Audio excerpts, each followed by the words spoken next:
कर्जतमध्ये प्रशासनाच्या विरोधात सर्व पक्षीयांनी रास्ता रोको आंदोलन केलं। अजितदादांना श्रद्धांजली देणारे फलक हटवले गेले आणि त्यामुळे आंदोलन करण्यात आलं। रोहित पवार यांनी याचा व्हिडिओ पोस्ट केलाय। प्रशासनाला धारेवर धरलंय। उपमुख्यमंत्री अजित पवार यांना श्रद्धांजली देणारे फलक कर्जत नगरपंचायतीने हटवल्याच्या निषेधात राष्ट्रवादी काँग्रेससह सर्व पक्षीय नेत्यांनी शहरामध्ये रास्ता रोको आंदोलन केलं।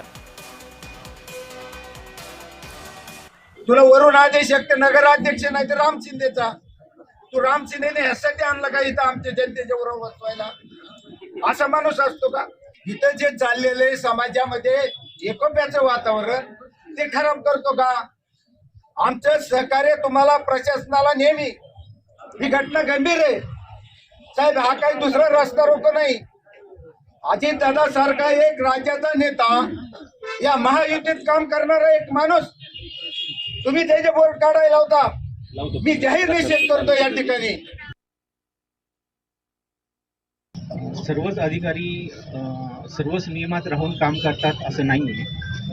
जरी सुद्धा आपण परमिशन घेतलेली नसेल तरी सुद्धा ज्यांनी बोर्ड लावलेले आहेत त्यांना विचारून किमान ते बोर्ड काढण्याची कारवाई त्यांनी करणं अपेक्षित होतं। मी सीओ साहेबांशी बोललो, ते मुंबईला आहेत।